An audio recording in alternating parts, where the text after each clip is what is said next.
차라리 여기서 어머니 곁으로 가는 것이 편할지도 모르겠구나. 절벽 중턱 바위에 걸린 채 왕세자 도유는 삶을 포기하려 했습니다. 그 순간 하얀 사냥 한 마리가 그의 뺨을 거칠게 들이받았습니다. 매! 사냥의 눈망울에는 슬픔과 분노가 뒤섞여 있었습니다. 그 눈빛은 마치 이렇게 말하는 것 같았습니다. 내가 널 살리러 왔는데 여기서 죽겠다고? 왼쪽 귀끝에 남은 오래된 흉터. 그것은 10여 년 전 어린 세자가 덫에 걸린 새끼 사냥을 품에 안고 산을 내려오며 남긴 표식이었습니다. 그날의 작은 은혜가 죽음의 벼랑 끝에서 기적이 되어 돌아왔습니다. 그리고 살아 돌아온 세자의 복수가 시작됩니다. 이야기 시작 전 구독 버튼을 누르시면 큰 복이 옵니다. 좋아요는 건강히 쌓입니다. 이미 누르셨나요? 정말 감사합니다. 그럼 오늘의 사연 시작합니다. 함경도 정량촌의 겨울은 유난히도 길고 가혹하게만 느껴졌습니다.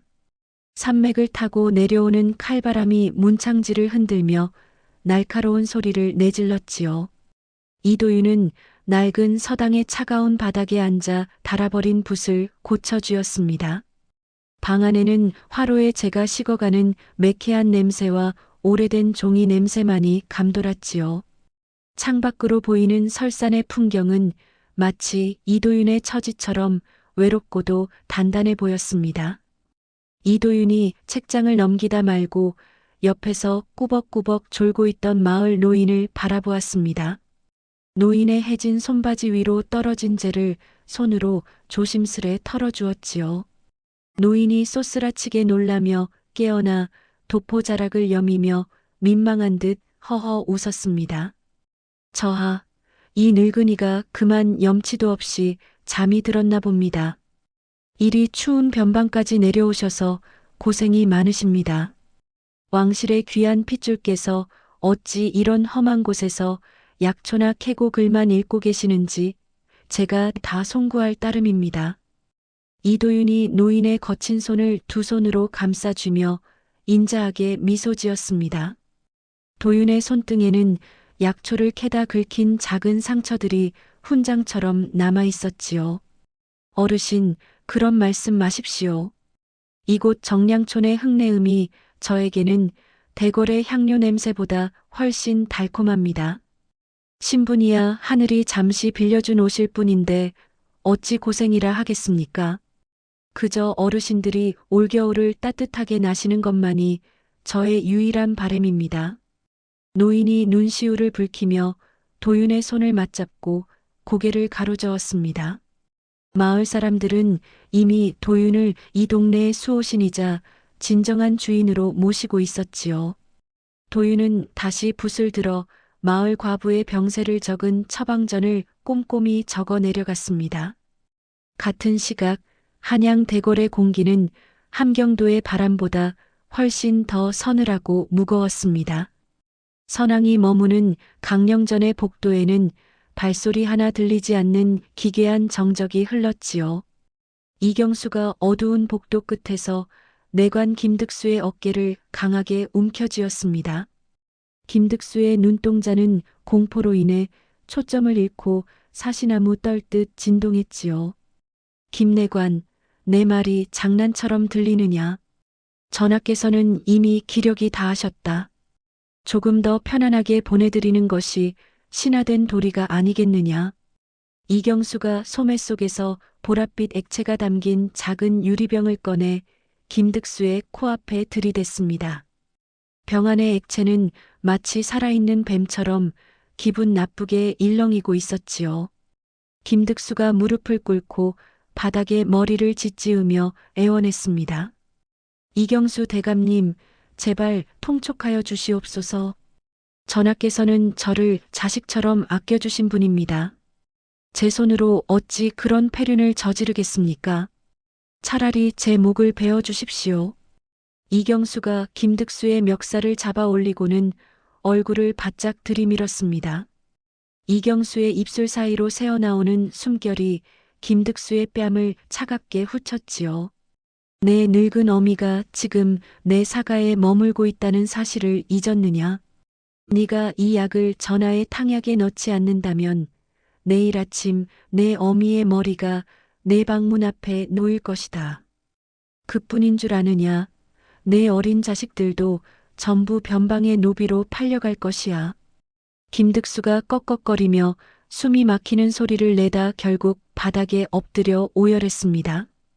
이경수는 김득수의 등에 발을 올리고 비웃으며 다시 한번 쐐기를 박았지요. 함경도의 그 쥐새끼 같은 이도윤은 걱정하지 마라. 그놈은 한양 땅을 밟기도 전에 산짐승의 먹이가 될 테니까. 너는 그저 내가 시키는 대로 탕약을 올리고 조용히 입을 닫으면 된다. 이경수가 자리를 떠나자 김득수는 한참을 바닥에 머리를 박고 흐느꼈습니다. 잠시 후 김득수는 영혼이 빠져나간 사람처럼 비틀거리며 수라간으로 향했지요. 이경수는 대전 마당 어둠 속에 숨어있던 자객 두목 검은 칼을 향해 고개를 까닥거렸습니다. 검은 칼은 검은 복면 사이로 안광을 내뿜으며 그림자처럼 이경수 곁으로 다가왔습니다. 대감님 명하신 대로 다내령 길목에 매복을 완료했습니다. 이도윤이 아무리 비범하다 한들 제 칼날을 피할 수는 없을 것입니다. 그놈의 목을 가져올까요? 아니면 흔적도 없이 사라지게 할까요? 이경수가 자신의 가느다란 손가락을 만지작거리며 비릿한 미소를 지었습니다.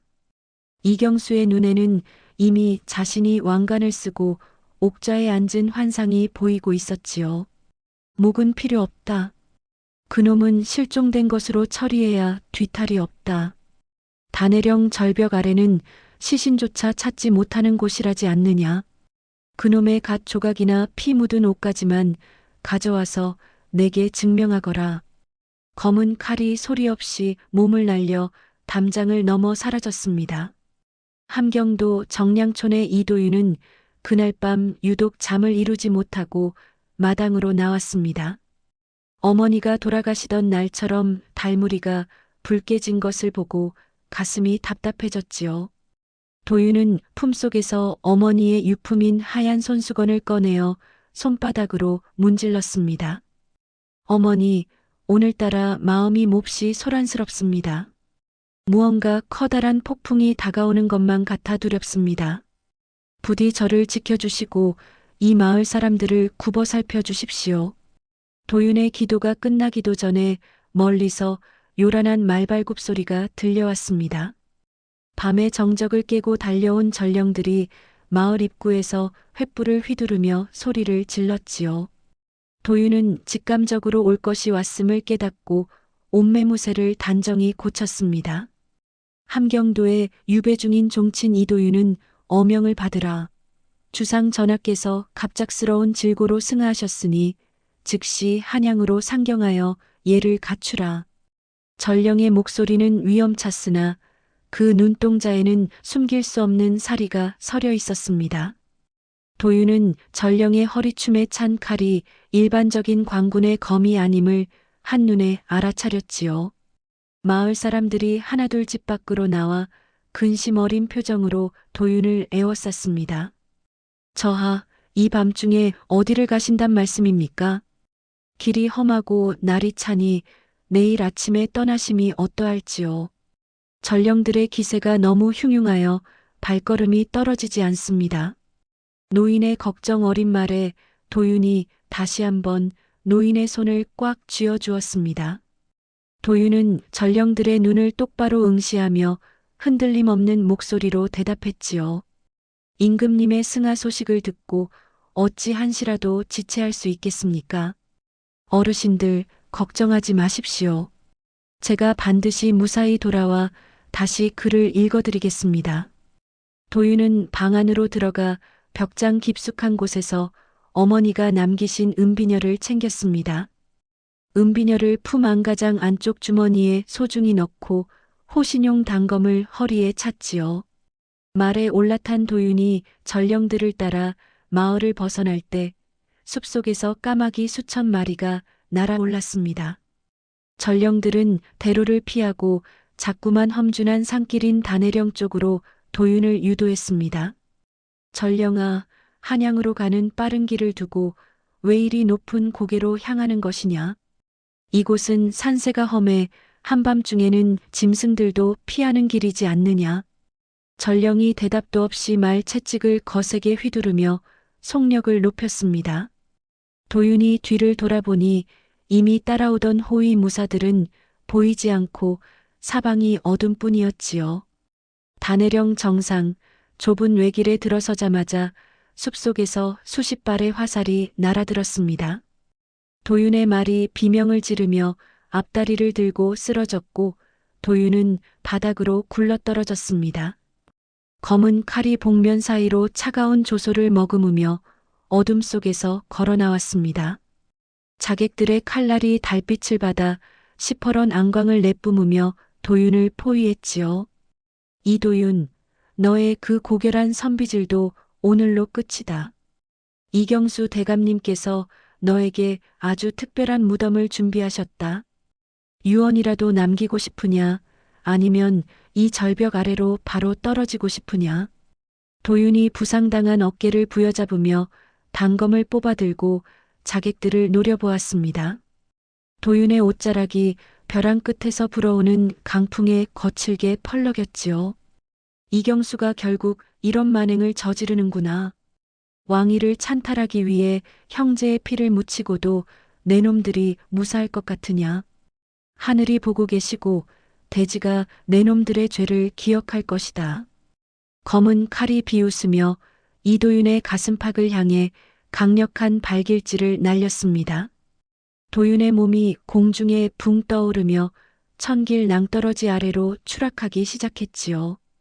떨어지는 도윤의 귓가에는 이경수의 승리 어린 웃음소리와 어머니의 울음소리가 뒤섞여 들렸습니다.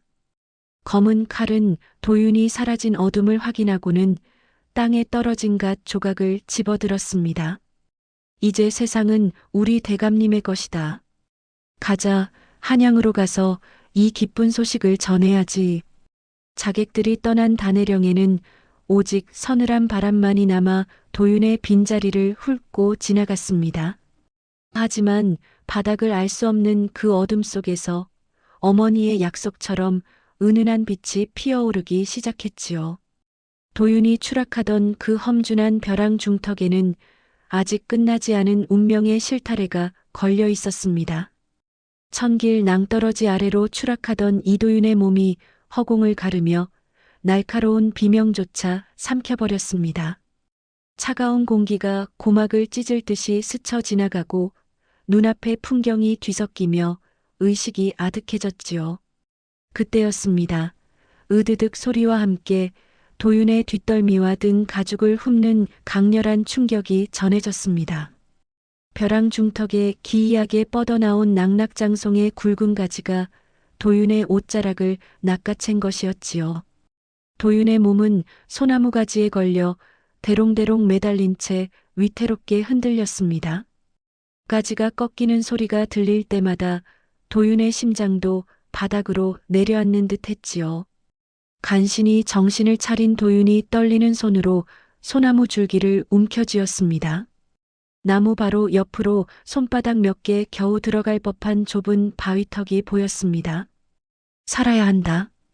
이대로 죽으면 선왕 전하의 억울함은 누가 풀며 함경도의 백성들은 누가 지킨단 말이냐. 도윤이 이를 악물고 몸을 뒤틀어 바위턱 위로 기어 올라갔습니다.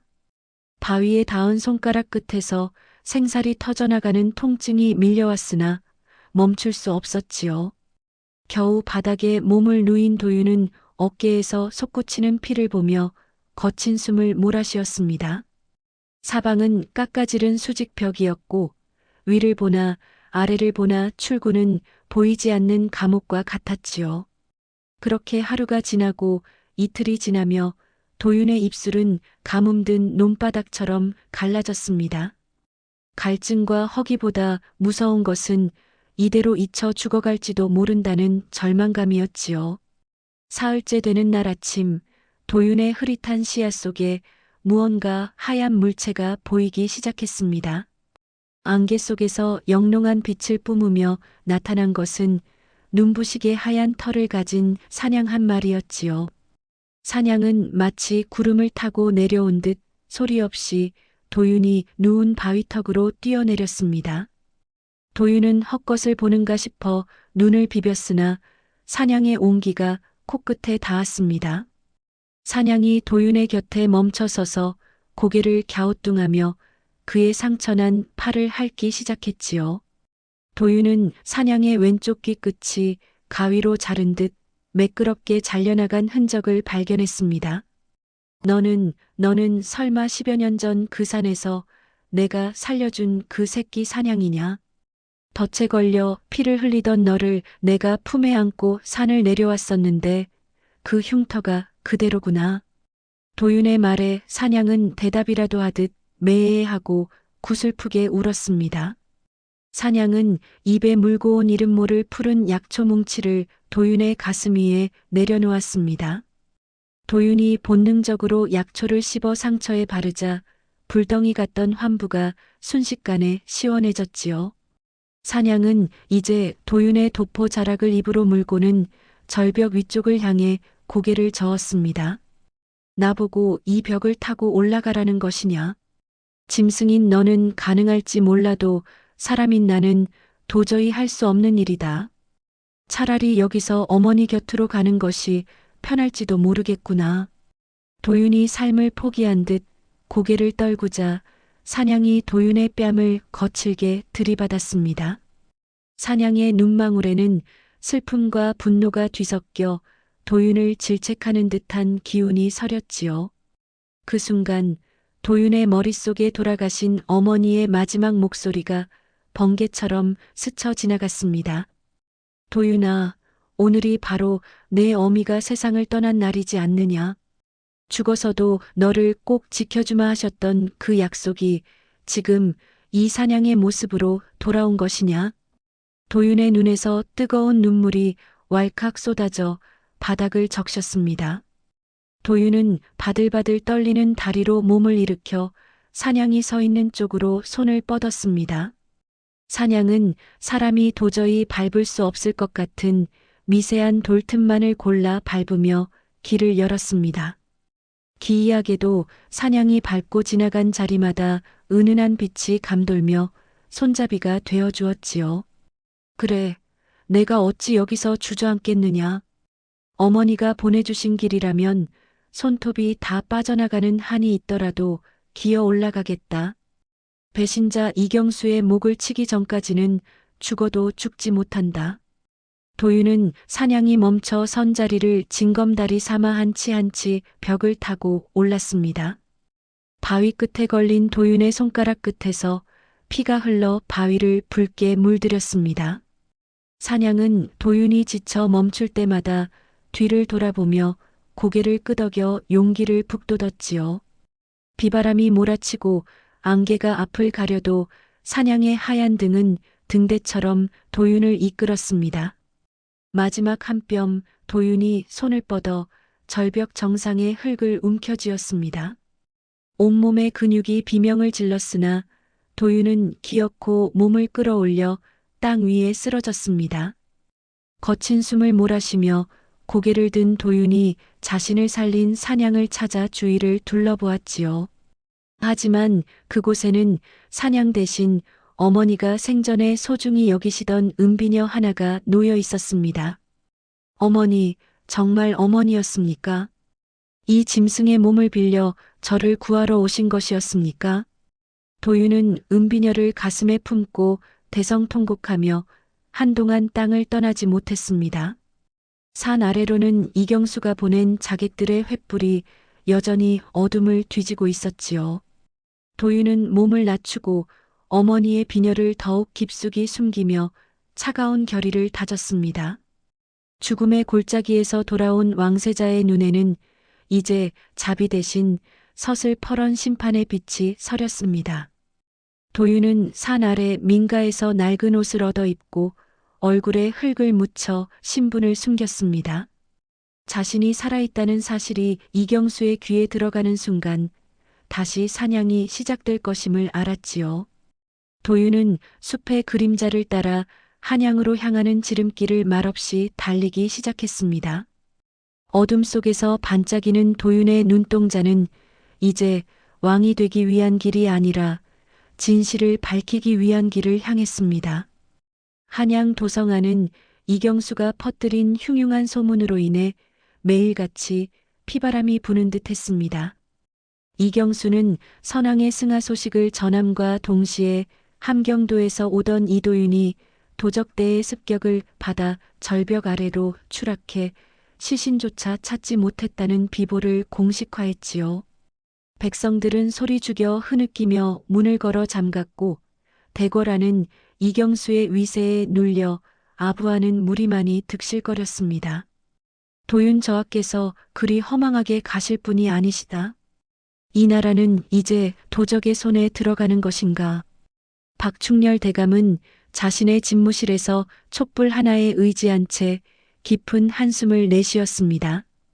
그는 선왕 때부터 충성을 다해온 강직한 인물로 이경수의 갑작스러운 득세와 이도윤의 실종을 결코 우연이라 믿지 않았지요. 박충렬은 몰래 사람을 보내 단해령 부근을 조사하게 하는 한편 대궐 내관들 사이에서 도는 소문에 귀를 기울였습니다.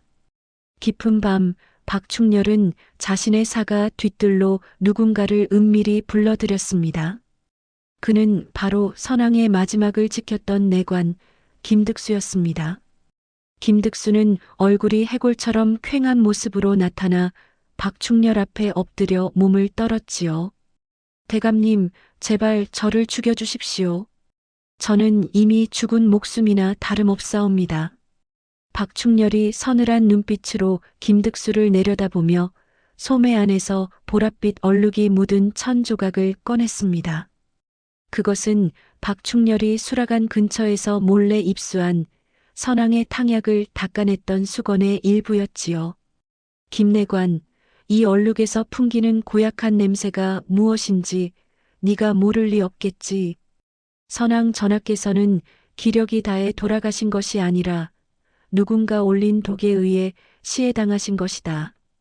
네가 그 탕약을 올린 당사자가 아니더냐. 김득수는 바닥에 머리를 짓지으며 피가 흐를 정도로 울부짖었습니다. 이경수 대감이 시켰습니다. 제 늙은 어머니와 어린 자식들을 인질로 잡고 협박을 하는데 제가 어찌 거역하겠습니까? 탕약에 그 보랏빛 독을 넣으라 명하시며 만약 입을 열면 온 가족의 씨를 말리겠다 하셨습니다. 박충렬은 분노로 인해 온몸의 피가 역류하는 기분을 느꼈습니다.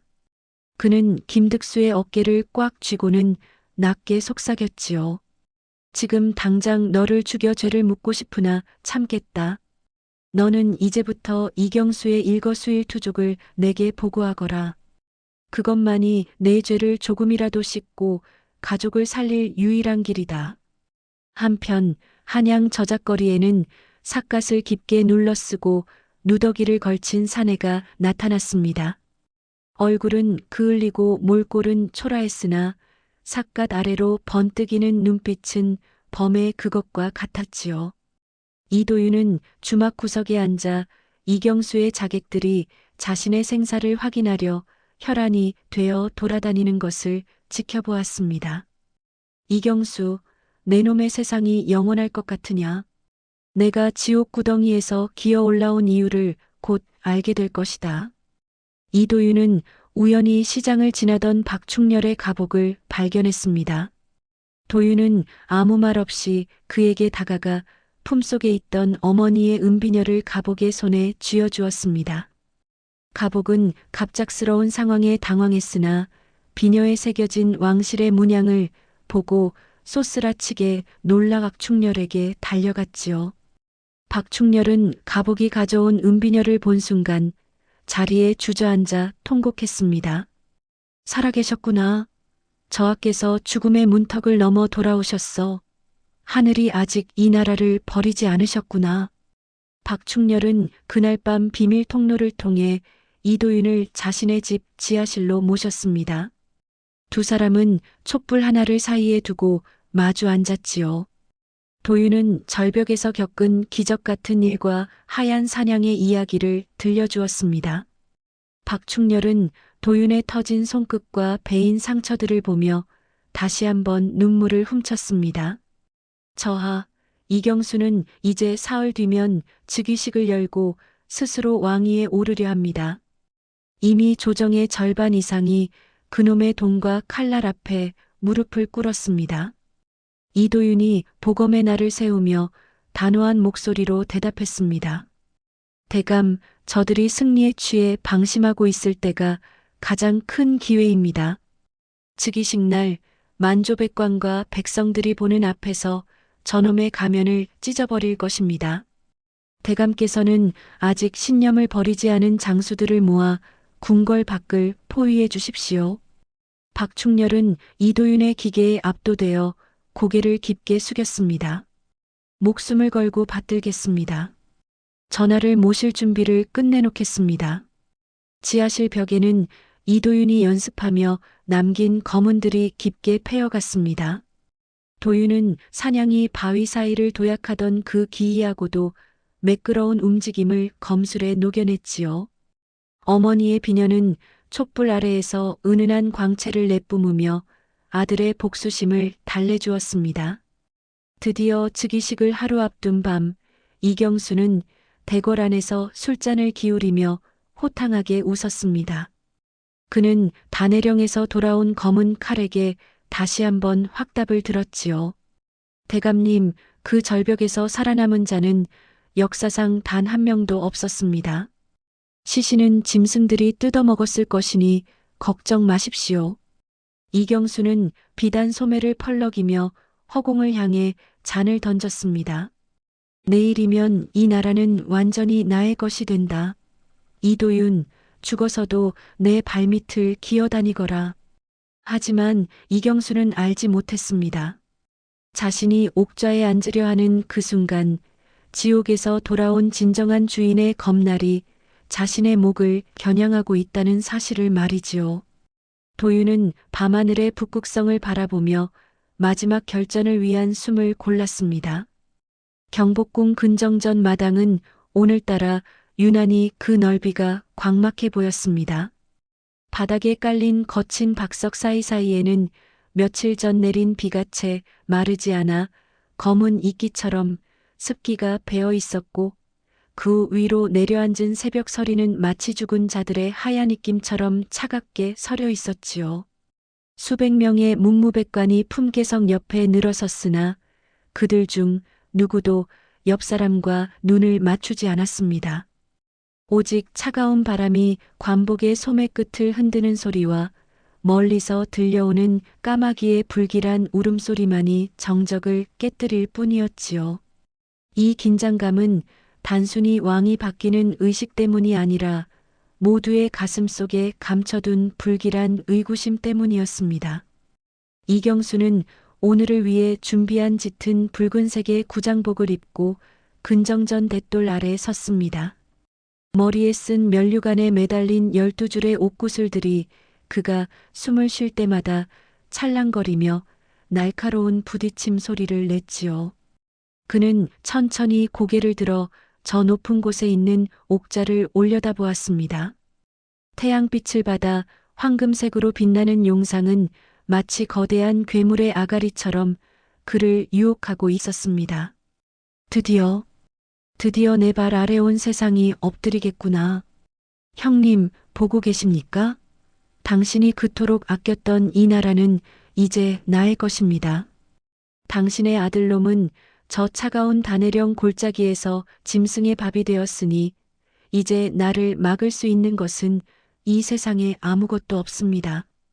이경수는 입가에 비릿한 미소를 머금은 채 첫 번째 계단을 밟았습니다.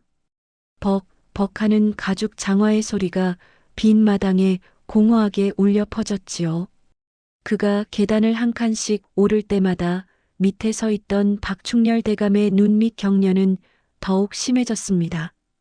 박충렬은 소매 안에서 이경수의 죄상을 기록한 서첩을 쥔 채 손가락 끝이 하얗게 질릴 정도로 힘을 주었습니다. 그의 심장 소리는 마치 전시의 북소리처럼 귓가를 때렸지요. 이경수가 중간 계단을 지나 옥자가 놓인 상단 월대에 발을 내디뎠을 때였습니다. 갑자기 대궐의 정문인 근정문 너머에서 수십 마리의 말들이 울부짖는 소리와 함께 육중한 빗장이 풀리는 굉음이 들려왔습니다. 이게 멈추어라.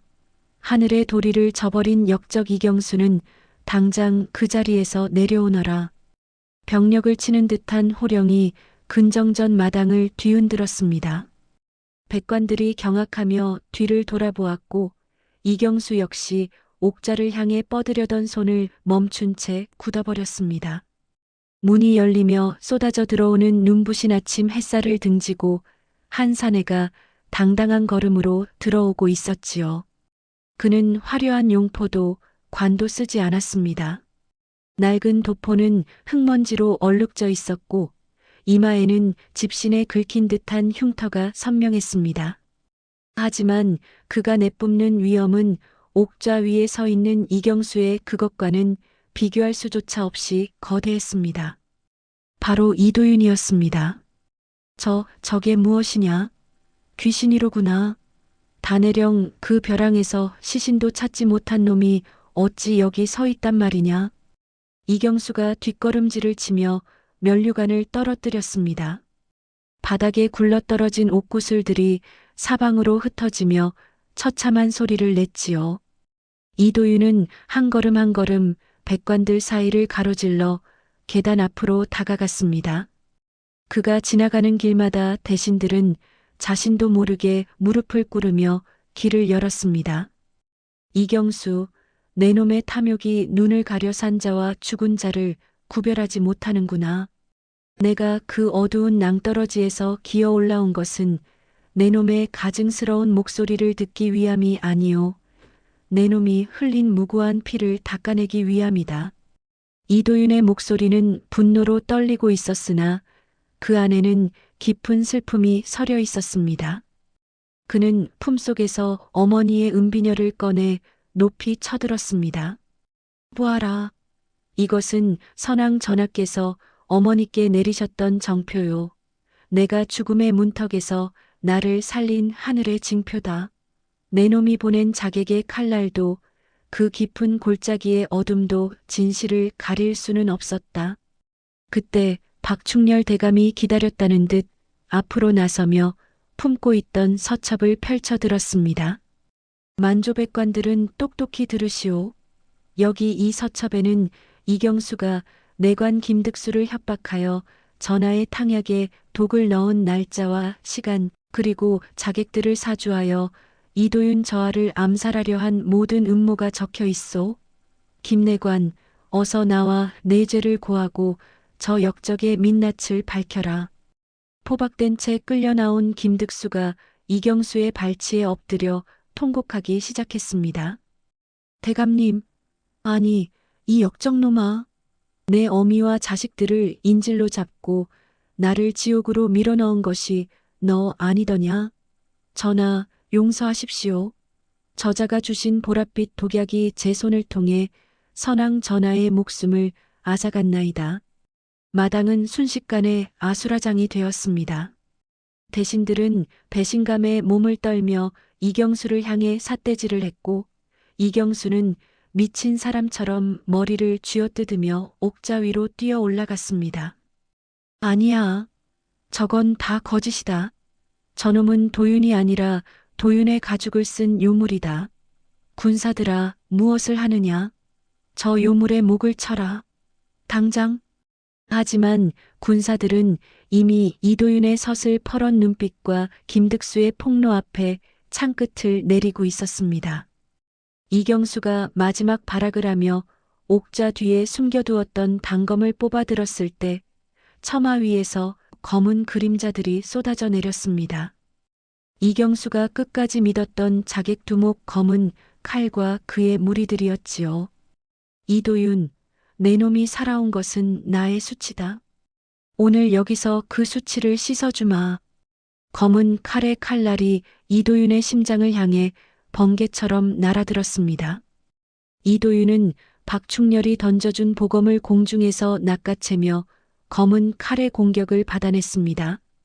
쇠와 쇠가 부딪히는 소리가 근정전 지붕 기와를 울렸고 불꽃이 튀어오르며 두 사람의 얼굴을 짧게 비추었지요. 이도윤의 검법은 예전의 단조로운 검술이 아니었습니다. 그것은 절벽 위에서 사냥이 바위를 타듯 유연하면서도 먹이를 낚아채는 매처럼 매서웠습니다. 도윤은 자객의 검을 흘려보내며 그대로 몸을 회전시켜 검은 칼의 옆구리를 베어 넘겼습니다. 내 놈의 칼날은 사람을 죽이는 데 쓰였으나 나의 검은 사람을 살리는 데 쓰일 것이다. 도윤의 보검이 자객의 가슴을 꿰뚫자 검은 칼은 믿기지 않는다는 표정으로 피를 토하며 쓰러졌습니다. 이제 옥좌 앞에 남은 것은 혼자뿐인 이경수였습니다.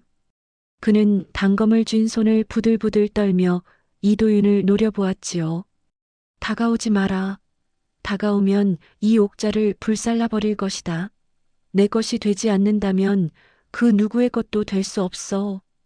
이도윤은 피 묻은 검을 내리고 한 계단씩 아주 천천히 이경수를 향해 다가갔습니다. 그 압도적인 침묵이 이경수의 숨통을 조여왔습니다. 검은 칼의 시신이 박석 바닥에 둔탁한 소리를 내며 고꾸라졌습니다. 그가 흘린 선혈이 차가운 돌틈 사이로 스며들며 기괴한 무늬를 그려나갔지요. 이도윤은 거친 숨을 몰아쉬며 보검을 고쳐주었습니다. 칼날을 타고 흘러내린 피가 칼끝에서 툭, 툭 소리를 내며 떨어졌고 그 소리는 정막이 흐르는 근정전 마당에 마치 시간을 재는 모래시계 소리처럼 울려 퍼졌습니다.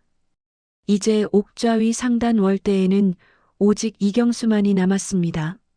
그는 자신의 마지막 방패였던 자객 두목이 힘없이 쓰러지는 것을 지켜보며 손에 쥔 단검을 바들바들 떨었습니다. 그의 눈동자는 공포와 광기로 인해 초점을 잃고 사방을 헤맸지요. 아니야.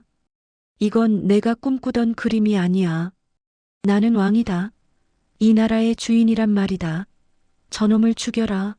너희들은 무엇을 하고 있느냐? 저 시신을 치우고 당장 저 반역자 이도윤의 목을 가져오란 말이다. 이경수는 이미 군사들의 창끝이 자신을 향하고 있다는 사실을 부정하듯 허공을 향해 삿대질을 해댔습니다. 하지만 그를 따르던 병사들조차 이미 기세가 꺾여 뒷걸음질을 쳤지요. 이도윤은 피 묻은 소매를 걷어붙이고 천천히 계단을 오르기 시작했습니다. 한 걸음 한 걸음이 마치 거대한 산이 움직이는 듯한 압박감을 주었습니다. 이경수, 내 놈의 세상은 네가 저 자객의 검에 의지했던 그 순간 이미 끝이 났다. 네가 앉으려 했던 그 옥좌는 백성의 고열로 짠 방석 위에 놓여 있으며 네가 쓰려 했던 면류관은 내 형제의 목숨값으로 치장된 것이다. 그것이 얼마나 무거운 것인지 아직도 모르겠느냐? 이도윤의 목소리는 낮고 가라앉아 있었으나 근정전 담장에 부딪혀 돌아오는 메아리는 수천 명의 함성보다 더 묵직했습니다. 계단 아래에 엎드려 있던 백관들은 숨을 죽인 채 이 광경을 지켜보았습니다. 어떤 이는 이경수의 몰락에 쾌재를 불렀고 어떤 이는 자신들이 줄을 섰던 역적의 비참한 최후의 사지가 떨려오는 것을 느꼈지요. 이경수는 도망칠 곳이 없다는 것을 깨닫자 갑자기 옥좌 옆에 놓인 커다란 촛대를 쓰러뜨렸습니다. 촛대에서 떨어진 불씨가 화려한 비단 커튼에 옮겨 붙으며 순식간에 불길이 치솟았습니다. 하하, 내 것이 되지 못한다면 아무도 가질 수 없다. 이 대궐도 이 나라도 너도 모두 이 불길 속에서 재가 되어라. 이경수의 광기 어린 웃음소리가 불길이 타오르는 소리와 뒤섞였습니다. 검은 연기가 근정전 천장을 뒤덮기 시작했고 매캐한 냄새가 코를 찔렀습니다. 박충렬 대감이 경악하며 군사들에게 소리쳤지요. 어서 불을 꺼라. 전하를 구해야 한다. 저 미친 역적놈을 당장 끌어내려라. 하지만 이도윤은 타오르는 불길 앞에서도 눈 하나 깜짝하지 않았습니다. 그는 오히려 불길을 등지고 서서 더욱 거대한 그림자를 들이우며 이경수에게 다가갔습니다. 열기의 일렁이는 공기 너머로 보이는 도윤의 모습은 마치 분노한 대지의 신령과도 같았습니다. 이경수는 단검을 휘두르며 도윤에게 달려들었지만 그것은 체계적인 검술이라기보다 벼랑 끝에 몰린 쥐의 발악에 가까웠습니다. 도윤은 보검의 칼등으로 이경수의 손목을 정확히 내리쳤습니다. 콰직하는 소리와 함께 단검이 바닥으로 떨어졌고 이경수는 비명을 지르며 나동그라졌습니다. 이 손으로 내 형님의 가슴에 독이 든 탕약을 올리게 했느냐? 이 손으로 나를 절벽 아래로 밀어넣으라 명했느냐? 도윤은 이경수의 멱살을 잡아채 그를 불길 근처로 끌고 갔습니다. 이경수의 얼굴에 열기가 닿자 그는 비겁하게 살려달라며 애원하기 시작했지요. 조금 전까지의 광기는 온데간데없고 오직 살고자 하는 짐승의 본능만이 남았습니다.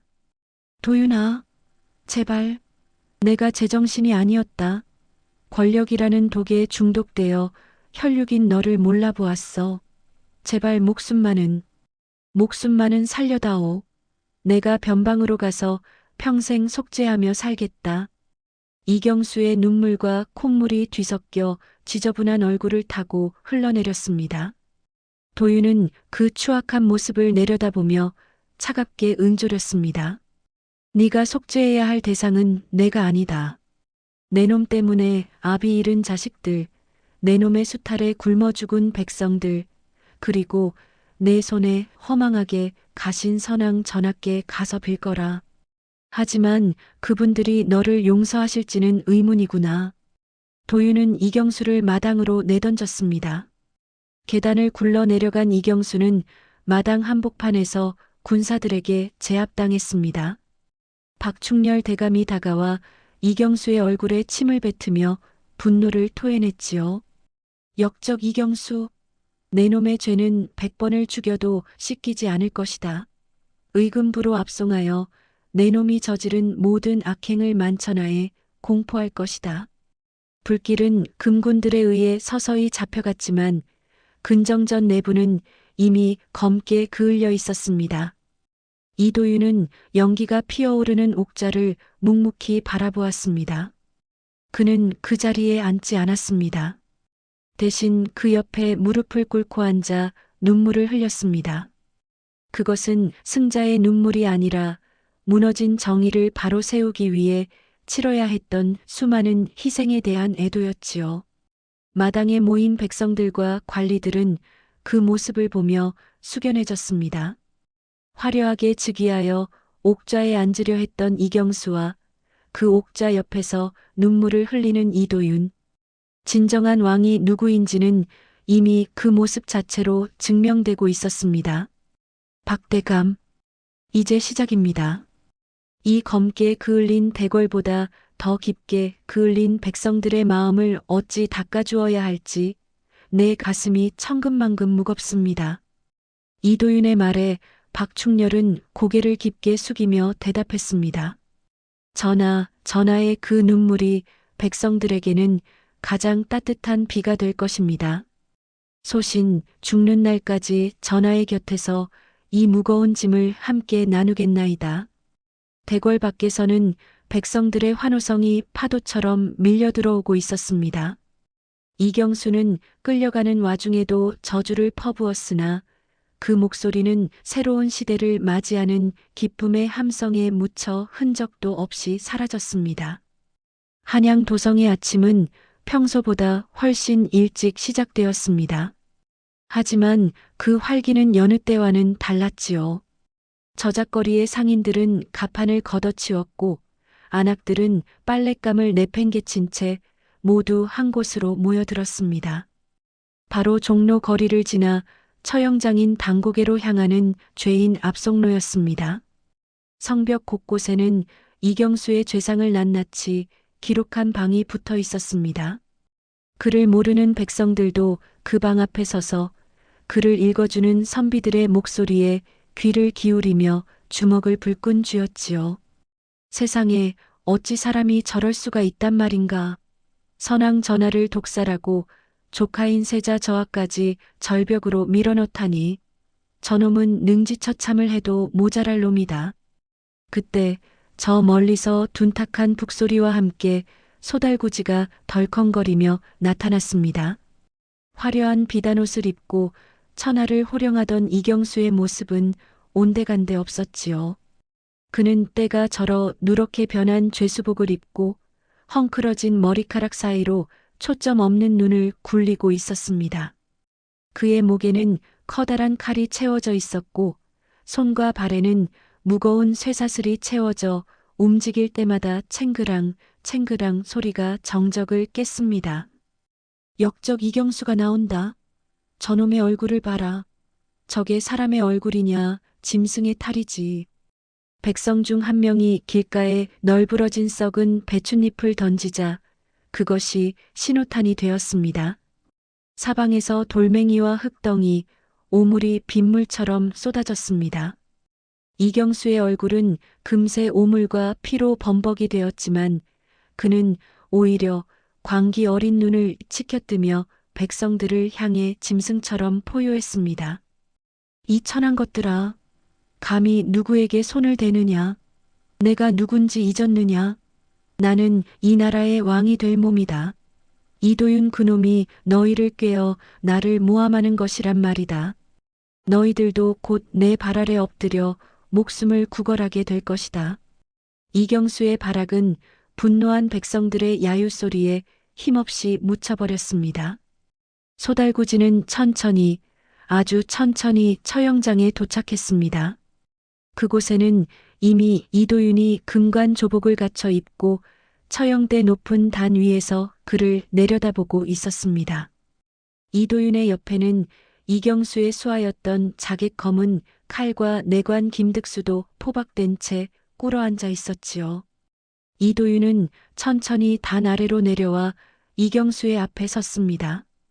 두 사람 사이에는 차가운 바람만이 감돌았고 마당에 모인 수천 명의 군중은 숨소리조차 내지 못한 채 이 광경을 지켜보았습니다. 이경수, 내 놈은 끝까지 죄를 뉘우치지 않는구나. 네가 흘린 침과 네가 뱉은 저주가 내 놈의 영혼을 더욱 깊은 지옥으로 이끌고 있음을 정녕 모르겠느냐. 이경수는 피 섞인 침을 도윤의 신발 앞에 뱉으며 비릿하게 웃었습니다. 도윤아, 너는 지금 네가 정의의 사자라도 된 것 같으냐? 가소롭구나. 권력이란 원래 피 냄새를 맡아야 유지되는 법이다. 오늘 네가 내 목을 치면 너 또한 평생 내 피 냄새를 맡으며 살게 될 것이다. 네가 다스릴 이 나라는 결국 내가 뿌린 원한의 씨앗 위에서 무너질 것이다.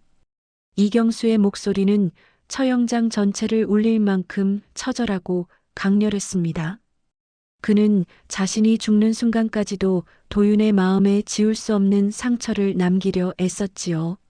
하지만 이도윤은 흔들림 없이 소매 속에서 어머니의 은비녀를 꺼내 들었습니다. 은비녀의 하얀 광채가 햇빛을 받아 이경수의 얼굴을 비추었습니다. 너는 권력을 피로 보았으나 나는 권력을 백성의 눈물로 본다. 네가 뿌린 피는 오늘 이 비로 씻길 것이나 네가 남긴 죄악은 역사라는 거울에 영원히 남아 내 놈의 허손들조차 고개를 들지 못하게 할 것이다. 이것이 내가 너에게 내리는 가장 잔혹한 형벌이다. 이도윤의 선포가 끝나자 박충렬 대감이 서슬퍼런 칼날을 든 망나니에게 수신호를 보냈습니다. 망나니들은 커다란 칼에 술을 입으로 뿜어내며 기괴한 춤을 추기 시작했지요. 휙, 휙 칼날이 공기를 가르는 소리가 들릴 때마다 이경수의 눈꺼풀이 미세하게 떨렸습니다. 죽음 앞에서는 그 어떤 오만함도 결국 공포로 변하는 법이지요. 먼저 내관 김득수의 처형이 집행되었습니다. 김득수는 마지막 순간까지 도윤을 향해 절을 올리며 눈물을 흘렸습니다. 전하, 제 죄는 죽어 마땅하나 남겨진 노모와 자식들만은 부디 전하의 자비로 보살펴 주옵소서. 저 세상에서라도 전하의 성은을 잊지 않겠습니다. 김득수는 사약을 받아 마시고 피를 토하며 쓰러졌습니다. 이어 자객 검은 칼에 목이 허공을 갈랐고 마지막으로 남은 이경수는 자신의 수하들이 죽어가는 광경을 보며 실성한 듯 웃어댔습니다. 하하, 먼저 가 있거라. 곧 이도윤 저놈도 우리 뒤를 따를 것이다. 하늘이 무심치 않다면 이 나라에 재앙을 내릴 것이다. 둥, 둥, 둥. 세 번의 북소리가 하늘을 찔렀습니다. 망나니가 칼을 높이 치켜들었고 찰나의 순간 이도윤은 고개를 돌려 하늘을 바라보았습니다.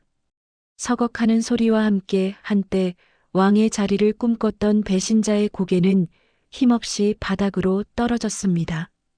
그가 쓰던 가짜 면류관의 옷구슬들이 사방으로 흩어지며 진흙탕 속에 처박혔지요. 그 순간 정말 기적 같은 일이 벌어졌습니다.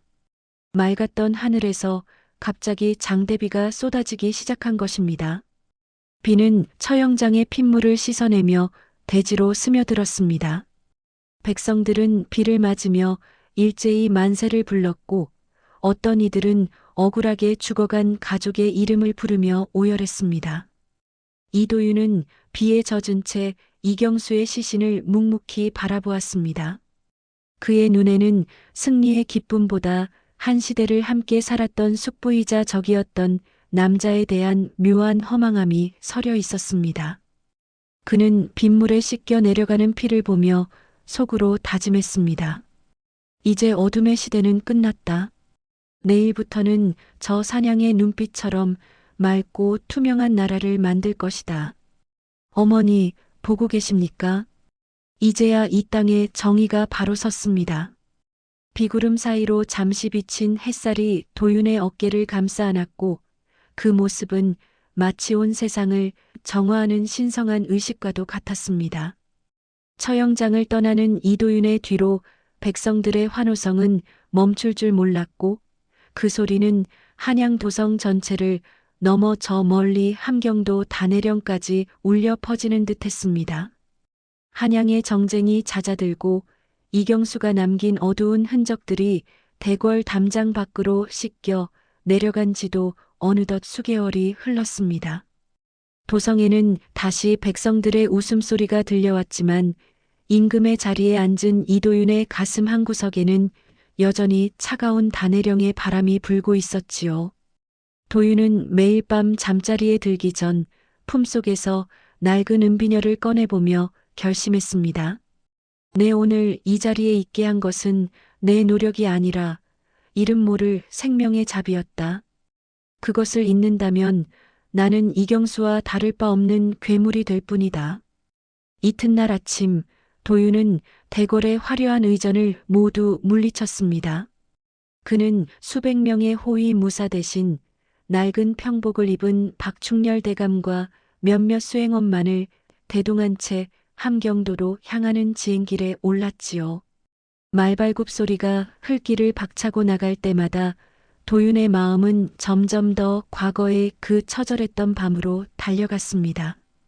7일 밤낮을 달려 도착한 단해령은 여전히 웅장하고도 기괴한 위용을 자랑하고 있었습니다. 깎아지른 절벽 위로는 구름이 걸쳐 있었고 골짜기 아래에서는 알 수 없는 짐승의 울음소리가 메아리 쳤지요. 도윤은 말에서 내려 직접 험한 바위길을 걷기 시작했습니다. 신하들이 무릎을 꿇고 만류했으나 도윤은 그들의 손을 뿌리치며 단호하게 말했습니다. 박대감, 이곳은 왕으로서 걷는 길이 아니오. 한 명의 아들로서 그리고 은혜를 입은 보잘것없는 한 사내로서 걷는 고행의 길이지. 내 발바닥이 터지고 무릎이 깨져야만 그때 그 짐승의 아픔을 조금이라도 이해할 수 있지 않겠소? 도윤의 장화는 날카로운 바위 끝에 찢겼고 그의 옷자락은 가시덤불에 걸려 너덜너덜해졌습니다. 하지만 도윤은 멈추지 않았습니다. 마침내 그가 추락했던 바로 그 절벽 끝 소나무 한 그루가 위태롭게 서 있는 그곳에 섰을 때 도윤은 그대로 무릎을 꿇었습니다. 어머니, 보고 계십니까? 제가 다시 왔습니다. 저 아래 어둠 속에서 저를 밀어 올렸던 그 따뜻한 기운이 아직도 이곳에 남아있는 것만 같습니다. 도윤은 그곳에 나라에서 가장 뛰어난 석공 10명을 불러 모았습니다. 석공들은 임금이 직접 자신들을 맞이하기 위해 험한 산길을 기어 올라왔다는 사실에 감격하여 바닥에 머리를 조아렸지요. 도윤은 석공들의 거친 손을 하나하나 맞잡으며 부탁했습니다. 여보게들, 이 절벽의 가장 높은 곳, 태양이 가장 먼저 닿는 저 바위를 골라주게. 그리고 그 속에 잠들어 있는 나의 구원자를 깨워주게나. 내가 보았던 그 사냥은 단순히 하얀 털을 가진 짐승이 아니었네. 그것은 절망 속에서 피어난 희망이었고 나를 살리려던 어머니의 넋이었지. 석공들은 즉시 정과 망치를 들고 바위와 씨름하기 시작했습니다.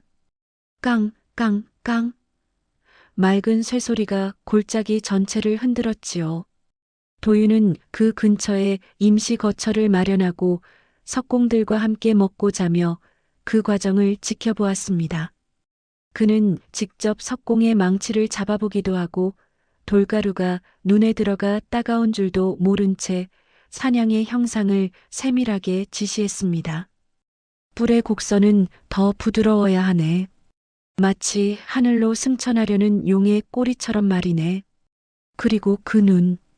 나를 바라보던 그 맑고도 슬픈 눈망울을 잊어서는 안 되네. 특히 왼쪽 귀 끝의 흉터는 이 석상의 생명과도 같네.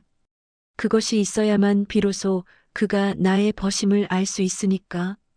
수개월이 흐르는 동안 석공들의 손가락은 짓물렀고 정은 닳아 없어졌습니다. 하지만 누구 하나 불평하는 이가 없었지요. 도윤이 몸소 물을 떠다 석공들의 목을 축여주고 밤이면 그들의 고단한 어깨를 두드려 주었기 때문입니다.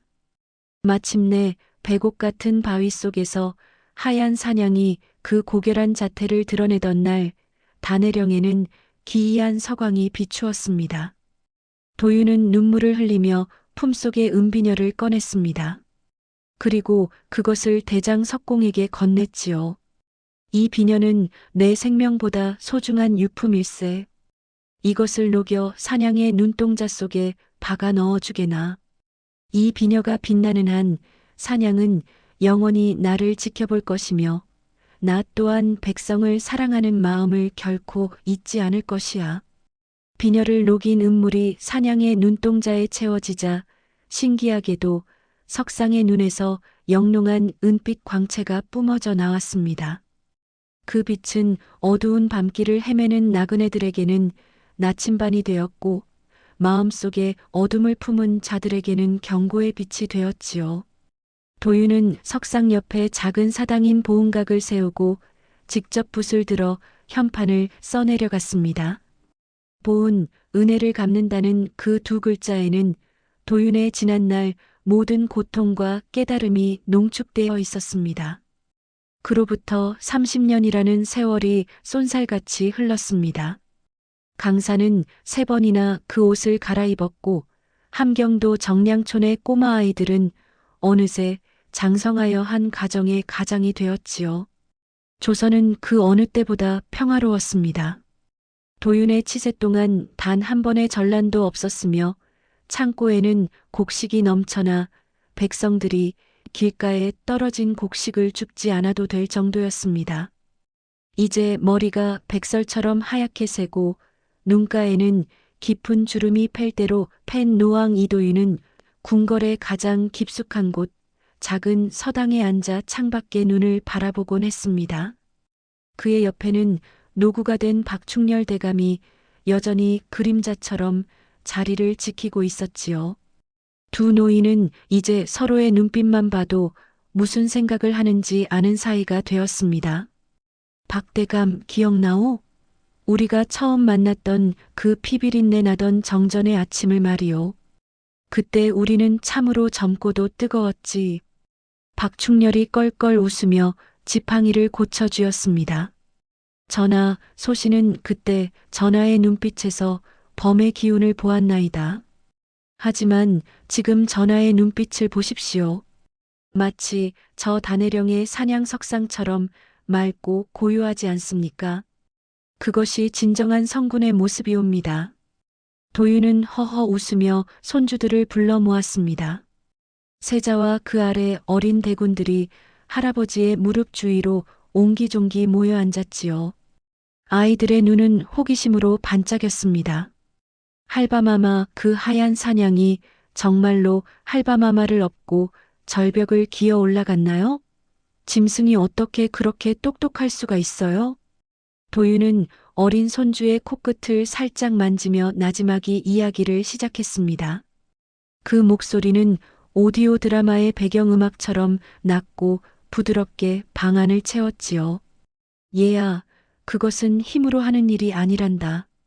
내가 예전에 그 어린 짐승이 덫에 걸려 울고 있을 때 내 도포자락을 찢어 상처를 동염해 주었단다.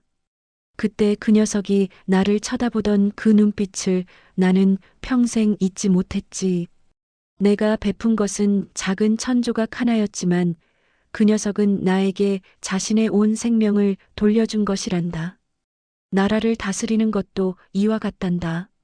네가 백성들에게 베푸는 아주 작은 배려 하나가 훗날 나라를 지탱하는 가장 튼튼한 기둥이 되어 돌아온단다. 아이들은 숨을 죽이고 할아버지의 이야기에 빠져들었습니다. 도윤은 이야기를 마치고 창밖의 북극성을 바라보았습니다. 이제 자신의 시간이 얼마 남지 않았음을 직감하고 있었지요. 그는 세자의 손을 꼭 잡으며 유언을 남겼습니다. 내가 죽거든 나를 위해 화려한 능침을 만들지 마라. 그저 단해령의 그 사냥 석상이 굽어 보이는 길목, 백성들이 오가며 쉴 수 있는 그늘 아래 나를 묻어다오. 죽어서도 그 맑은 눈망울을 보며 우리 백성들이 평안히 잠드는지 지켜보고 싶구나. 그리고 며칠 뒤 조선의 가장 위대했던 왕 이도윤은 침소에서 조용히 눈을 감았습니다. 그가 숨을 거두는 순간 전국 팔도의 종소리가 일제히 울려 퍼졌습니다. 백성들은 통곡하며 거리로 쏟아져 나왔고 상인들은 가게 문을 닫고 3년상을 치르겠노라 선언했지요. 기이하게도 임금이 승하하던 그 밤 단해령 인근의 백성들은 석상이 슬프게 울부짖는 소리를 들었다고 합니다. 석상의 눈동자에 박힌 은비녀가 그날 밤만큼은 핏빛처럼 붉게 타오르다 이내 차분한 금빛으로 변해 하늘로 길게 뻗어나갔지요. 사람들은 임금의 넋이 사냥의 등을 타고 저 하늘의 별이 되었다고 믿었습니다. 수백 년이 지난 지금도 사람들은 이 전설을 잊지 않았습니다. 삿갓을 쓴 소리꾼들은 장터마다 이 이야기를 노래로 만들어 불렀고 어머니들은 아이들을 재울 때 이도윤과 하얀 사냥의 이야기를 들려주며 은혜의 소중함을 가르쳤습니다. 반역자의 욕망은 먼지가 되어 사라지고 성군의 효심은 바위에 새겨져 영원하네. 사냥의 뿔은 굽은 것을 펴는 정의요. 사냥의 눈은 어둠을 밝히는 자비로다. 단해령의 사냥 석상은 지금도 그 자리에 서서 세상을 내려다보고 있습니다. 안개가 짙게 끼는 날이면 석상이 살아 움직여 길 잃은 나그네를 인도한다는 소문은 여전하지요. 한 청년의 지극한 효심과 짐승의 숭고한 보은 그리고 사필귀정의 진리는 이 야담한 편에 담겨 우리 민족의 가슴 속에 영원히 지워지지 않는 등불로 남았습니다. 여러분, 오늘 들려드린 이도윤 세자와 하얀 사냥의 이야기 어떻게 들으셨나요? 벼랑 끝으로 밀려난 절망의 순간에도 우리가 베풀었던 작은 선의는 결코 사라지지 않고 기적이라는 이름으로 다시 돌아옵니다. 욕망에 눈이 멀어 혈육을 배신했던 이경수는 결국 스스로 짚인 불길 속에서 무너졌지만 미물조차 귀히 여겼던 이도윤의 효심은 단해령의 거센 바람을 뚫고 찬란한 태평성대를 열었습니다. 우리의 삶도 때로는 깎아지른 절벽 앞에 선 것처럼 위태롭고 막막할 때가 있습니다. 하지만 기억하십시오. 내가 오늘 건넨 따뜻한 말 한마디, 작은 도움의 손길이 언젠가 우리가 가장 지쳤을 때 우리를 다시 일으켜 세울 하얀 사냥이 되어 나타날지도 모른다는 사실을 말입니다. 보은의 마음이 흐르는 곳에 정의가 서고 그 정의가 곧 우리 모두를 살리는 길이 된다는 이 전설 같은 이야기가 여러분의 마음속에도 작은 울림이 되었기를 바랍니다. 오늘 이야기가 가슴에 깊은 울림을 주었다면 잊지 마시고 구독과 좋아요 꼭 눌러주십시오. 여러분의 작은 정성이 모여 더 재미나고 깊이 있는 이야기들이 세상을 향해 뻗어나갈 수 있습니다. 끝까지 함께 해주신 분들께 진심으로 감사드리며 여러분의 따뜻한 생각이나 소감을 댓글 한 줄 남겨주시면 제게 큰 힘이 됩니다. 감사합니다. 오늘도 우리네 삶에 신비로운 복이 넝쿨째 굴러들어오길 바라며 다음에도 구수하고 깊은 이야기 보따리 들고 찾아오겠습니다. 자, 여러분의 안방에도 일터에도 마음에도 복 나와라 뚝딱.